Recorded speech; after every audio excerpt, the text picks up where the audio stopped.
요즘 시대가 정말 많이 변한 것 같습니다.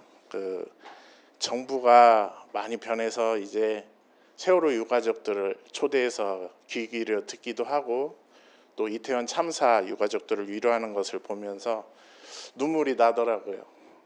그래서 하나님께 참 감사하게 되었습니다. 가끔 유튜브 알고리즘으로 좀 한쪽으로 치우친 그런 언론사의 영상을 보면 이렇게 대통령이 악한 대통령이 없을 수가 없고 나라는 거의 망하기 일보 직전이고 이렇게 언론의 논조가 언론사마다 정말 극과 극을 달리는 것을 보면서 사람이라는 존재가 자기가 보고 싶은 관점으로만 세상을 보려고 하는 것이 아닌가 그런 생각을 하면서 우리도 신앙생활을 할 때 예수님을 있는 그대로 바라보고 예수님의 가르침을 있는 그대로 받아들이는 것이 아니라 우리 자신이 원하고 우리 자신이 취향 따라 성향 따라 골라서 예수님의 길을 따라가는 것이 아닌가 그런 생각을 하였습니다.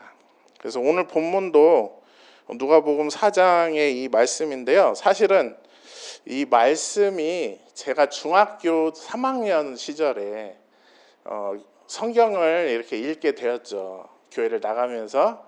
그런데 이 말씀, 이 본문이 저한테 참 당혹스러웠습니다. 예수님이 이런 모습이 있었다니 하면서 조금은 실망스럽기도 하고 조금은 좀 당황스럽기도 하고 제가 생각했던 그런 예수님의 모습이 아니어서 조금은 당혹스러웠는데 오늘 또 이렇게 말씀을 준비하면서 묵상하고 또 지난주에 우리 차 목사님께 제가 궁금했던 이 본문을 막 물어봤어요. 그래서 목사님께서 또 이게 친절하게 다 알려주셨죠. 그래가지고 이렇게 말씀을 준비하게 됐습니다. 자, 반전 드라마 1번 동상이몽입니다.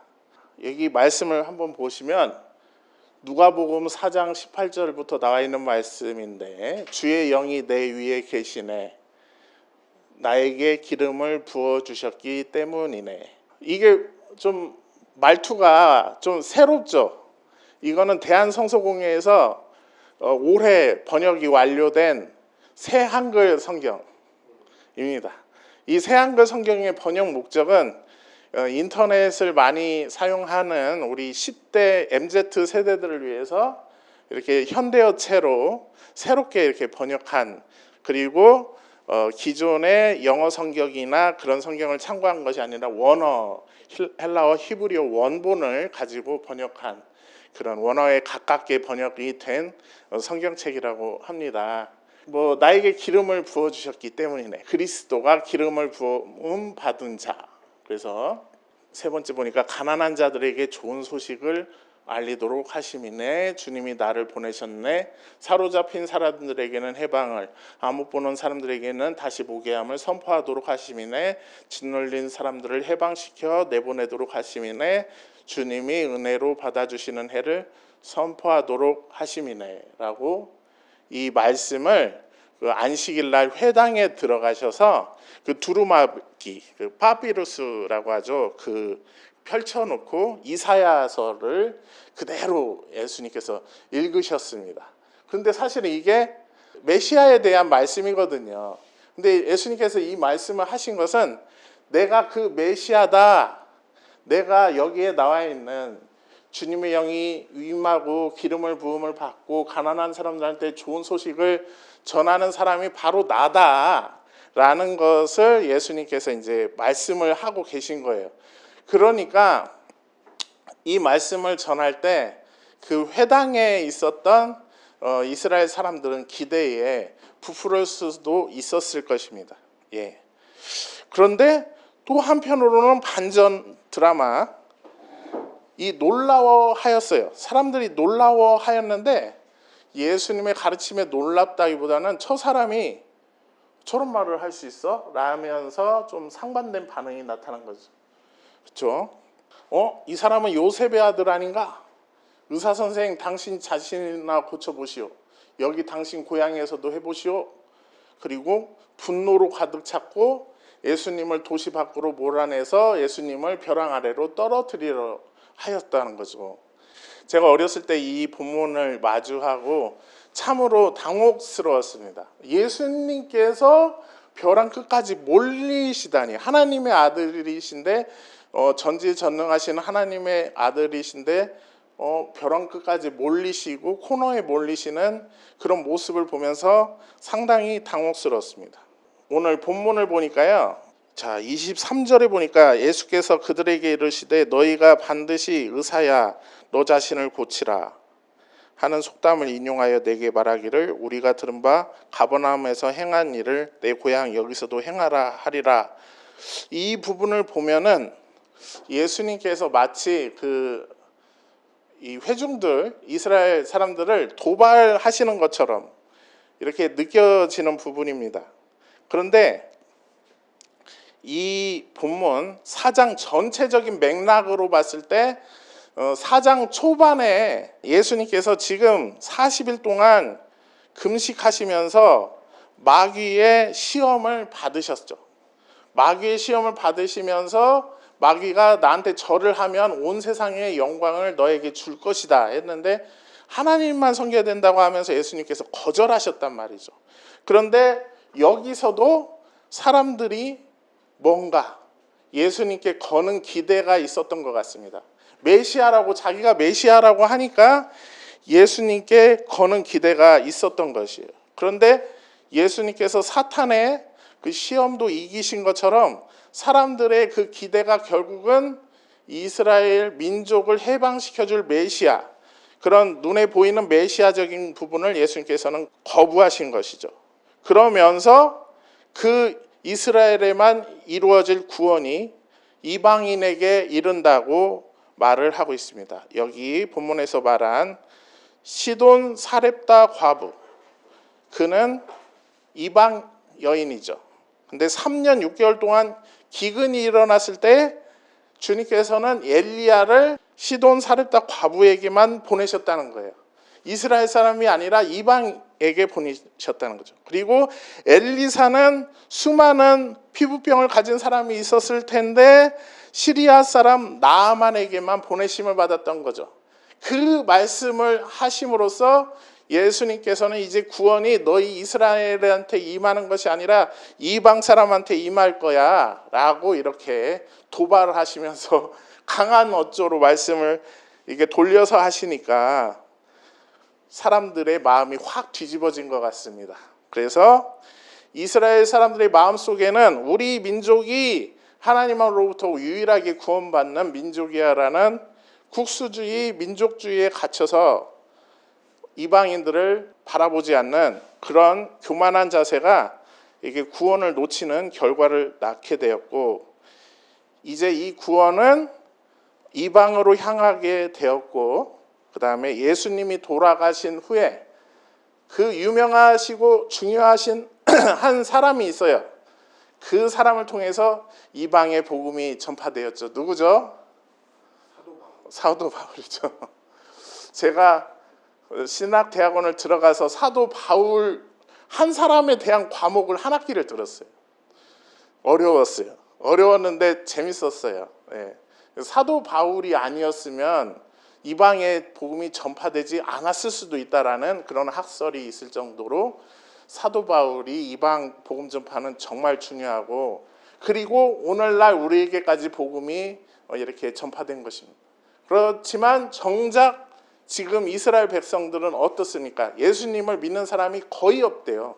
거의 유대교고 예수님을 믿는 사람은 거의 없다고 합니다. 정말 이 말씀대로 된 것 같습니다. 안타깝습니다. 그래서 이렇게 지금 누가복음 초반부터 사람들과의 이런 대립이 있었는데 그 사람들 속에는 종교 지도자도 있었을 것이다. 이 종교 지도자들이 갖고 있는 메시아관과 예수님이 말씀하시는 메시아관이 충돌하였기 때문에 그들의 마음속에 분노가 일어났고 예수님을 죽이려고 한 것이 아니었나. 그런 예수님의 죽이려고 하는 이런 시도가 계속 이어져서 끝내는 십자가의 죽음까지 이르게 된 거라고 볼 수가 있습니다. 그런데 자, 반전 드라마 이 죽음의 위기에서 패스 스루, 믿음으로 뚫고 나가자. 제가 30절을 한번 다시 보도록 하겠습니다. 자, 28절부터 보니까요. 회당에 있던 사람들은 모두 이 말씀을 들었을 때 분노로 가득 찼다. 사람들이 일어나서 예수님을 도시 밖으로 몰아내어 자기네 도시가 자리 잡은 산의 꼭대기까지 예수님을 끌고 갔다 예수님을 벼랑 아래로 떨어뜨리려는 것이었다. 예, 이렇게 나와 있죠. 이때 아주 절체절명의 위기입니다. 자칫 잘못하면 이 땅에 하나님의 아들 예수 그리스도로 이 땅에 오셨는데 예수님의 사역을 펼치기도 전에 사람들에게 죽음을 당할지도 모르는 정말 절대절명의 위기에 놓인 것이죠. 그때 예수님은 그들 한가운데로 지나서 떠나가셨다. 어렸을 때 중3의 저의 눈에는 이 구절이 어떻게 보였을까요? 예수님께서 하나님의 아들 위대하신 분께서 살기 위해서 사람들 틈바구니에서 도망친 것처럼 보였습니다. 그게 딱 저의 중3의 저의 시점에서 이 본문을 바라본 저의 솔직한 심정입니다. 얼마나 폼이 안 납니까? 예수님 정말 멋지지가 않으시네요. 이렇게 도망이 나가시고.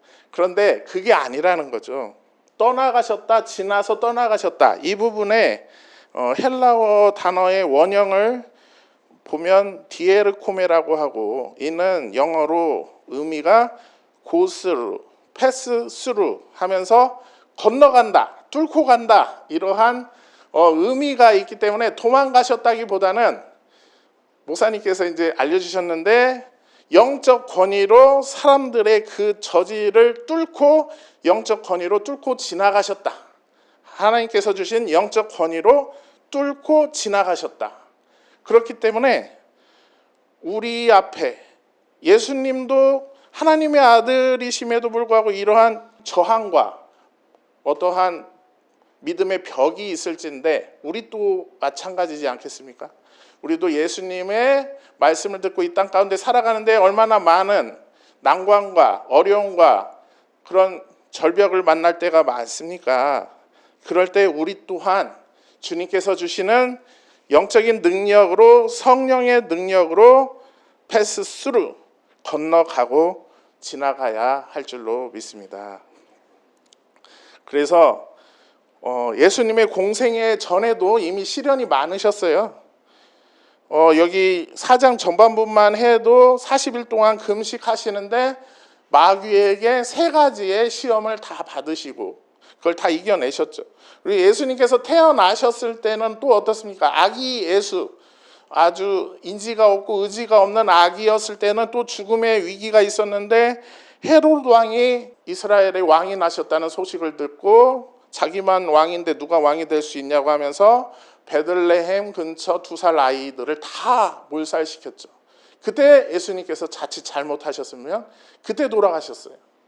그러니까 예수님이 지금 얼마나 공생에 시작하시기 전에 난관과 어려움이 이렇게 많은 것을 알 수가 있습니다. 우리 또한 우리가 하나님의 말씀을 붙잡고 이 땅 가운데 살아갈 때 우리 앞에 얼마나 난관과 어려움이 많은지 모르겠습니다. 자, 저의 동기 전도사님들을 보여드리겠습니다. 5분이에요. 그래서 별명이 오병이요. 제가 한 분은 못 오셨어요, 수련회. 그런데 이제 우리 전도사님들이 정말 귀하고 좋은 전도사님들이고 저한테 도전을 많이 주시는 그런 전도사님들인데요. 그 중에서 한 전도사님이 이제 장모님이 병이 있으세요. 장모님이 욕창이 있으셔가지고 그 병수발을 다 하고 또 직장 생활을 하세요.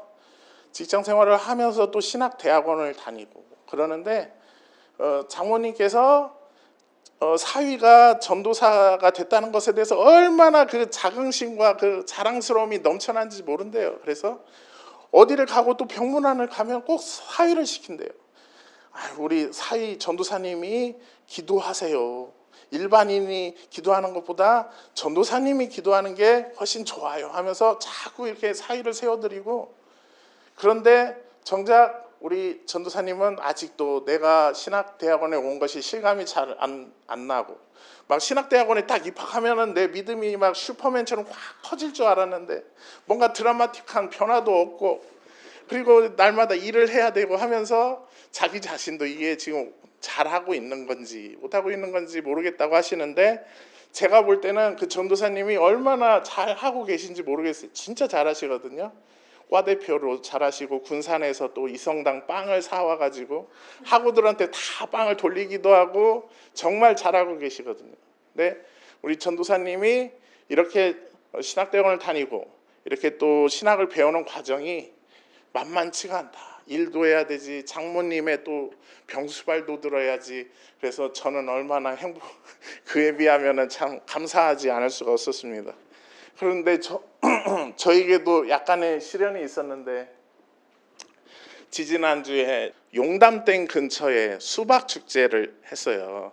그래서 이제 그걸 비디오를 찍으러 의뢰가 들어와서 가서 이제 카메라에 삼각대를 설치를 하고 이제 배터리를 체결하고 하면서 그 정자 같은 곳에서 장비를 점검하고 있었는데, 여기에 벌 한 마리가 딱 저렇게 생긴 벌 한 마리가 탁 쏘는 거예요. 그래서 아파 해가지고 그 동료 그 감독한테 보여줬더니 야 가만히 있어봐 하면서 침을 빼고 이렇게 자꾸 짜는 작업을 해주니까 좀 덜 아프더만요. 그런데 그것도 모르고 또 장비를 정돈하고 있는데 이번에는 왼쪽 발목 뒤를 또 다 쏘는 겁니다. 동시에 두 방. 진짜 저 죽는 줄 알았습니다.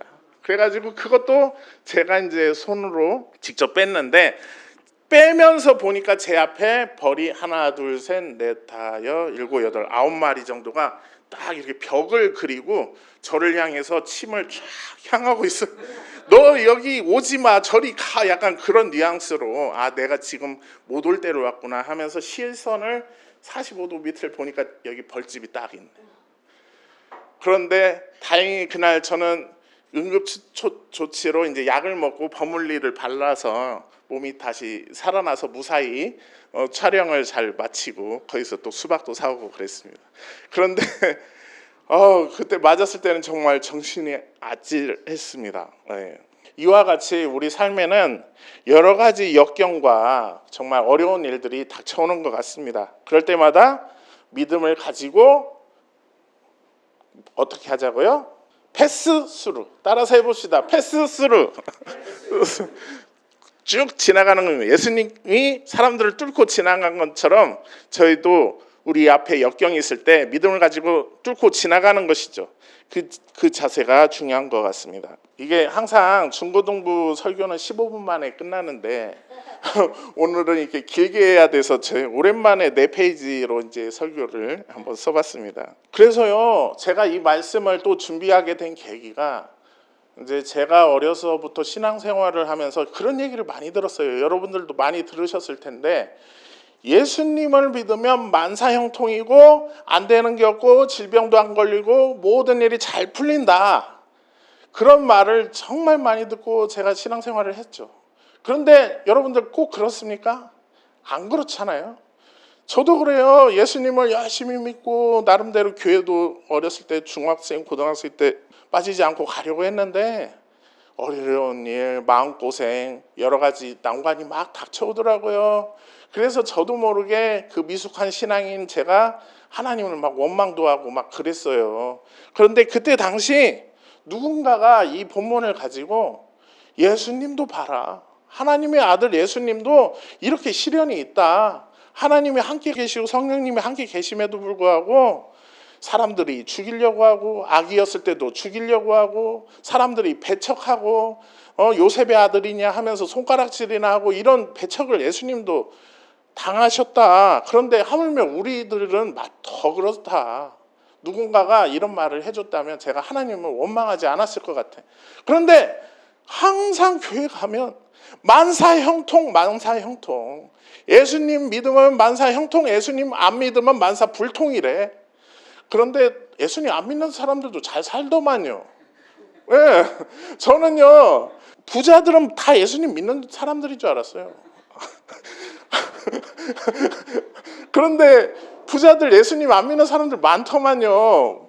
예수님 안 믿어도 다 부자 되더라고요. 물론 이제 불이한 돈을 모아서 그럴 수도 있지만.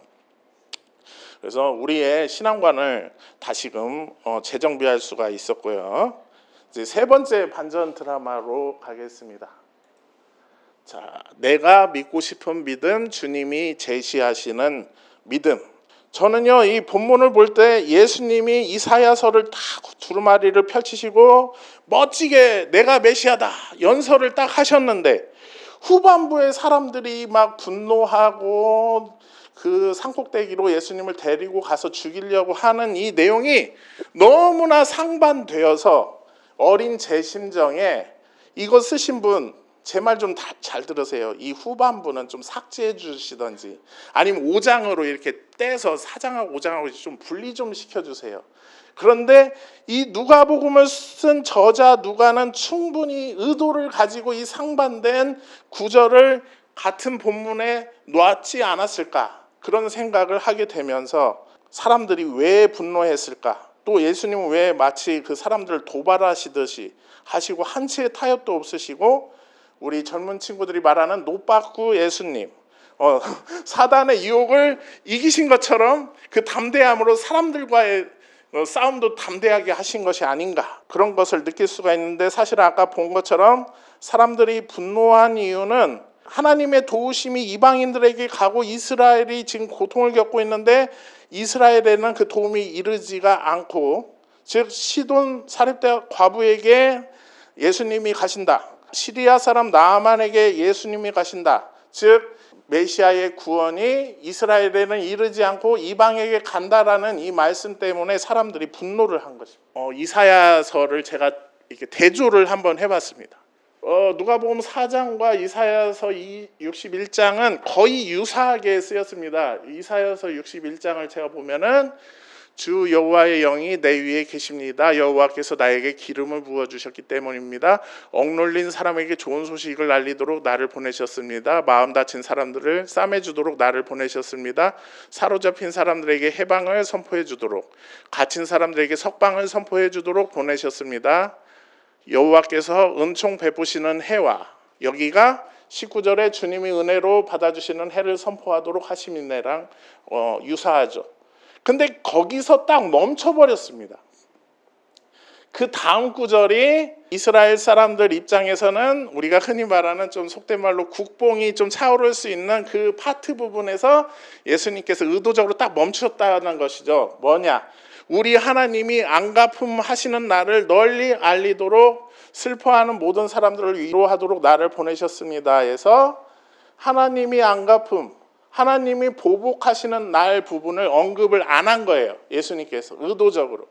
왜냐하면 하나님이 보복하시는 날이라는 것을 그때 당시 사람들은 어떻게 이해를 했냐. 우리를 괴롭히는 이 로마의 제국을 하나님이 안갚음해 주실 거야. 우리를 구원해 주실 거야. 우리를 해방시켜 주실 거야. 마치 우리나라가 일제의 압박 가운데 있을 때 누군가가 일제의 그 압박에서 우리를 구원시켜주면 우리가 홀가분해지는 것처럼 이들은 이 메시아가 지금 로마의 압제에서 우리를 건져줄 거라고. 그러면은 이 이사야서를 읽는 예수님이야말로 자신이 메시아라면 이 하나님이 안갚음하시는 날을 꼭 언급을 해서 우리 마음을 시원케 해주기를 사람들은 은근히 바랬는데 예수님께서 의도적으로 여기서 딱 말씀을 멈춰버리신 것입니다. 그러니까 사람들이 분노가 이제 맥스 차오르는 것이죠. 그런데 이것은 사람들이 생각하는 메시아관, 사람들이 믿고 싶은 예수님의 모습입니다. 정작 예수님은 평화의 왕으로 오셨기 때문에 로마의 압제로부터 이스라엘을 구원하는 것이 아니라 온 인류를 십자가 위에서 대속의 죽음으로 온 인류를 구원하러 오셨지 이스라엘 하나의 나라를 로마의 압제로부터 구원하시기 위해서 오신 것은 아니라는 것입니다. 그렇기 때문에 우리가 예수님을 제대로 믿고 잘 믿으려면 예수님이 원하시는 의도를 잘 파악해야 된다는 것이죠. 그래서 우리가 네 가지 사건을 통해서 예수님의 의도를 잘 파악하는 것이 무엇인지 한번 살펴보도록 하겠습니다. 먼저 오병이어의 기적인데 마테마가, 누가복음, 요한복음에 다 오병이어가 나오지만 이 부분은 오직 요한복음에만 나와 있습니다. 즉 뭐냐?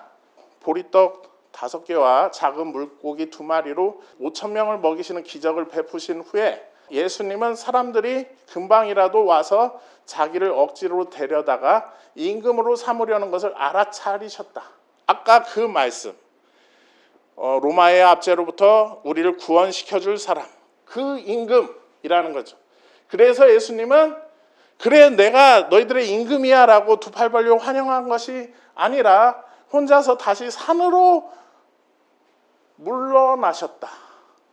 저는 또 이 성경적 지식이 없을 때 이 말씀 볼 때 참으로 당혹스러웠습니다. 예수님 이때야말로 점수 따실 때입니다. 사람들이 예수님을 좋아하잖아요. 한 번 더 먹여주세요. 질병이야 한 번 가자. 이런 마음에 그게 있었지만 예수님은 그냥 산으로 가버리셨어요.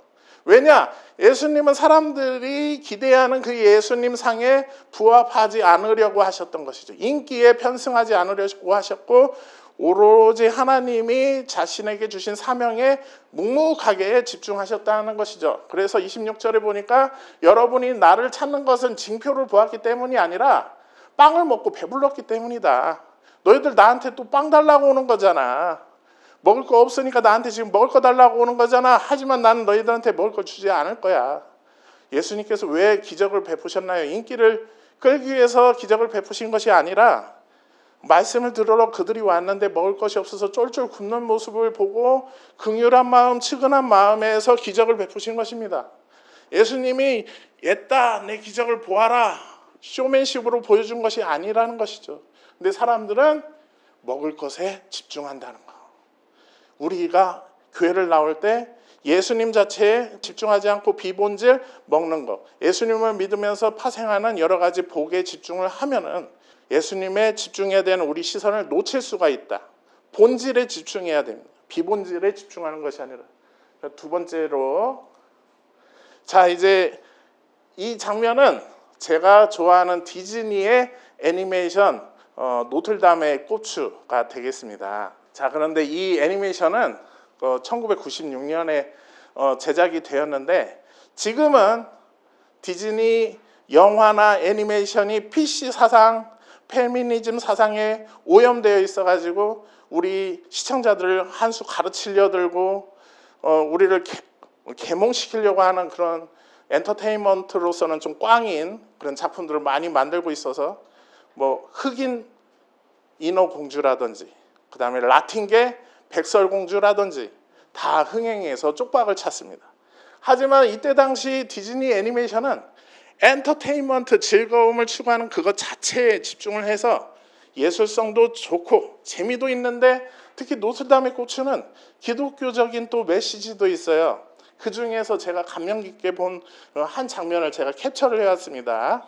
자 이게 어떤 장면이냐면 집시 여인이 그 악당한테 쫓겨서 지금 성당 안으로 노틀담 성당 안으로 피신을 하였습니다.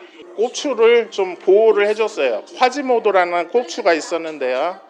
자, 그 한 분이 바로 예수님이시죠. 자, 수많은 사람들이 기도를 하고 있습니다. 하지만 그들의 기도 제목은 어떤 걸까요? 네, 이게 참 감동적인 애니메이션입니다. 자, 이 성당 안에 사람들이 드렸던 기도는 어떻습니까? 자기 중심적인 기도가 많았죠. 자기가 잘 되게 해주세요. 자기가 사랑받게 해주세요. 자기가 빛나게 해주세요. 그런데 이 지시 여인의 기도는 고추, 타인을 위한 기도였습니다. 이 애니메이션의 이 장면을 딱 봤을 때 어떤 기독교적인 메시지가 이 애니메이션에 담겨 있는 듯한 그 감동을 느낄 수가 있었습니다. 그래서 우리 또한 우리의 기도가 우리 자신에게만 집중되어 있는 것이 아닌가, 타자 집중성. 그래서 우리의 기도 또한 우리가 원하는 기도보다는 예수님이 원하는 방식의 기도를 그런 방향성을 가져야 될 것이다. 또 하나는 황금 송아지. 자, 여기 보시면 출애굽기 32장에 모세가 시내산에 그 쉽게 돌판을 밟기 위해서 올라가서 정말 오랫동안 안 내려오니까 백성들이 아론에게 항의를 합니다. 우리를 예굽에서 끌어낸 모세라는 사람이 지금 안 온다. 우리 불안해 죽겠다. 어떻게 해야 되냐. 그럴 때 아론이 한 것은 그러면은 하나님을 형상을 만들자. 그래서 금 목걸이나 이런 금부치들을 다 모으게 해서 그것을 틀에 부어가지고 불로 지펴서 황금 송아지를 만들었는데, 이 황금 송아지가 우상일까요? 아니면 나름대로 하나님이라고 생각해서 만든 것일까요? 이 우상을 우리가 만들자라는 마음으로 황금 송아지를 만들었을까요? 아니면 하나님을 좀 믿고 싶은데 하나님을 믿기 좀 편하려면 시청각적인 부분이 있어야 돼. 우리 눈에 보이는 하나님이 우리가 믿기 편하겠다. 그러니까 하나님을 만들 때 우리 송아지 모양으로 만들자 해서 만들었을까요? 여기 보니까 이스라엘의 이것이 그대들의 하나님이다. 하나님을 만든 것입니다. 우상을 만든 것이 아닙니다. 이집트 땅에서 그대를 데리고 올라오신 분이다. 저 송아지가. 그러니까 우상을 만들었다기보다는 하나님을 자기들이 믿기 편하게. 왜냐하면 눈에 안 보이는 분을 매일 기억하고 떠올리는 것보다는 눈에 보이면은 눈에 보이니까 직관적으로 떠오르잖아요. 믿기 편하잖아요. 그러니까 황금 송아지를 만든 거예요. 봐보세요. 아론은 또 소리쳤다. 내일을 여호와를 위한, 저 황금 송아지가 여호와래요. 여호와를 위한 명절로 지냅시다.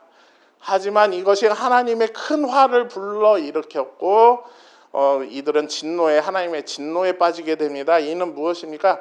하나님 아닌 우상을 만드는 것보다 더 큰 죄는 하나님을 자기가 믿고 싶은 방식으로 믿는 것이 더 큰 죄다. 그것을 우리가 이것을 통해서 알 수가 있습니다.